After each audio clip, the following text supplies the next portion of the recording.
বল প্রয়োগের কথাটা বলতেছি হচ্ছে গিয়ে প্রথম দিকে শিক্ষার্থীদের আন্দোলন যেটা ছিল এইটাতে আমার ব্যক্তিগত অপিনিয়ন যে আওয়ামী লীগ এবং সরকারি প্রায় 90% লোক এই যে আন্দোলনটা ছিল সংস্কারের এটার সাথে একমত ছিল, কিন্তু শুক্র শনিবারে আমরা ব্রেক মেরে দিচ্ছি। আমরা যারা আওয়ামী লীগের বা বঙ্গবন্ধুর আদর্শকে ধারণ করি বা মুক্তিযুদ্ধের চেতনা, আমরা ব্রেক মারছি হচ্ছে গিয়ে শুক্রবারে।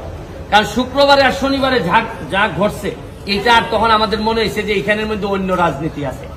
এখন আপনারা যেটা বলতেছেন যে এক্সেসিভ ফোর্স, এরা একটা অহিংস আন্দোলন করতেছে, এখনো একটা ভয় রয়ে গেছে যে এদেরকে ব্যবহার করে আবার কোনো এইরকম যদি আন্দোলন বা এইরকম জ্বালাও পোড়াও যদি শুরু হয়, আপনি কি মনে করেন এই গোয়েন্দা সংস্থা অলরেডি একবার ফেল হয়েছে?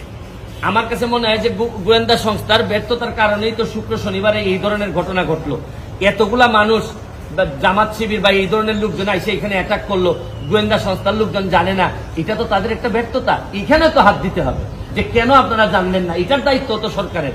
এখন আমি মনে করি যে হয়তো এক্সট্রা পশন থেকে যে কেউ যেমন ধরেন এই 6 জন সমন্বয়ককে যে ধরা হয়েছে, আমাকে আনঅফিসিয়ালি জানানো হয়েছে যে তারা চায় আন্দোলন কোটার জন্য, বৈষম্যমূলক আন্দোলন।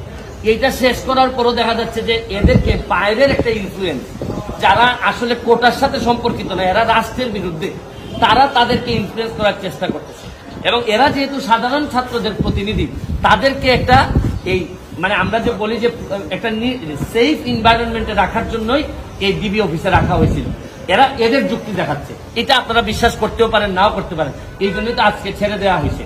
তো ওভারঅল আমি মনে করি এখন যেটা গুরুত্বপূর্ণ, ছাত্রদের পক্ষেও আমি মনে করি যারা ব্যর্থ হয়েছেন এখানে, প্রশাসন বলেন, দল বলেন, নেতৃত্বে মন্ত্রী বলেন, যারাই ব্যর্থ হয়েছেন, আমি মাননীয় প্রধানমন্ত্রীর কাছে আমি দাবি জানাবো তাদেরকে আপাতত এই যারা মারা গেছে তাদের বা তাদের পরিবারের পক্ষে দাঁড়ানোর প্রক্রিয়া হিসেবে আমি মনে করি যে এদেরকে কিছু লোককে আপনারা সরাই দিন।